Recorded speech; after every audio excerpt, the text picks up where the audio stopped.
Bom dia, boa tarde, boa noite, tudo bem com vocês? Bora para mais um Física em 3 minutos e mais um cabelinho de tempo, porque em 3 minutos só não estava dando para explicar algumas coisas. Vem comigo, Física com Thiago Lima, aprender mais um pouquinho. Hoje o tema é internet 5G versus difração. Por que a difração está atrapalhando a nossa internet 5G? Vem comigo. Primeira coisa, o que é o 5G? O 5G diz respeito à quinta geração de tecnologia para redes móveis, internet, banda larga, para telefonia de um modo geral. Atualmente, pelo menos aqui no Brasil, a gente tem a rede 4G, que já foi uma grande revolução em relação às redes antigas, 2G, 3G, que para baixar um filme demorava 12 horas. Atualmente, para você baixar um filme usando 4G, é bem mais rápido. Todo esse sinal de telefonia, independente de ser o 4G ou o 5G, chega no seu telefone, vai chegar na sua casa através de ondas eletromagnéticas. Ondas eletromagnéticas são aquelas ondas em que não há necessidade de um meio material para propagar. E essas ondas eletromagnéticas, elas propagam transportando a energia, que no caso são as informações, os dados. Isso corresponde à energia que essa onda vai transportar. As ondas apresentam uma característica chamada comprimento de onda, representado pela letra grega lambda. Esse lambda, esse comprimento de onda, nada mais é do que a distância entre dois pontos consecutivos de uma onda. No caso ali da representação, esse comprimento de onda está de uma crista até outra crista. Além disso, uma onda ela apresenta uma série de oscilações. Quanto maior o número de oscilações por intervalo de tempo, a gente diz que maior é a frequência dessa onda. E no caso das ondas eletromagnéticas, quanto maior a frequência de uma onda, maior é a energia que ela vai transportar. Dessa maneira, quanto maior a frequência dessa onda, mais informações, mais dados ela vai conseguir transportar. Podemos comparar que a frequência do 4G, que é em torno de 700 MHz, 700 vezes 10 elevado a 6 oscilações por segundo, com a frequência do 5G, que é de 24 a 60 GHz. Giga é 10 elevado a 9, ou seja, muito maior do que a frequência do 4G. Isso significa que as ondas eletromagnéticas da quinta geração são ondas mais energéticas que vão conseguir levar mais dados por intervalo de tempo para o seu celular. Porém, tem-se um preço.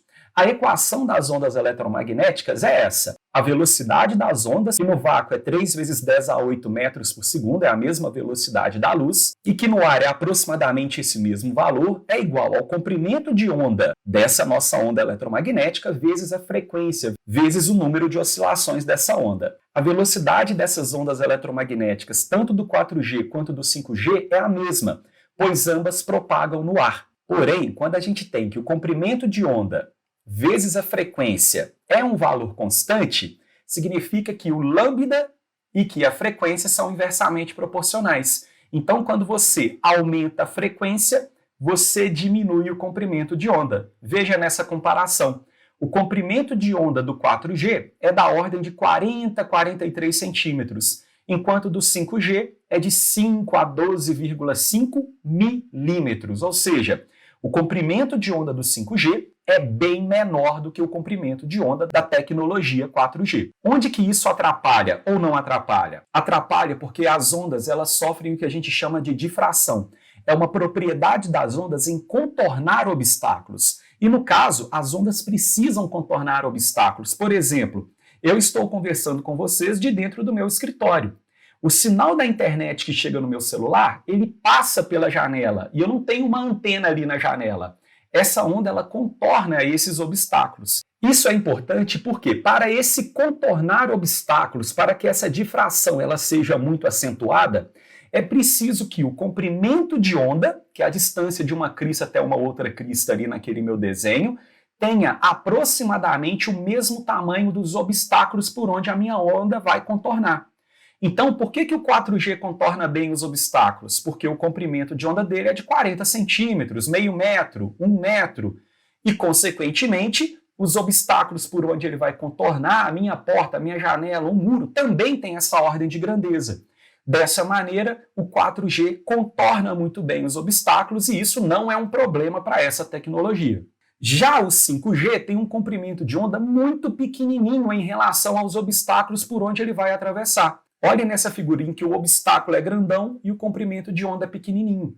Isso vai fazer com que a difração do 5G seja pouco acentuada. A gente pode pensar que o 5G não contorna bem os obstáculos do nosso cotidiano.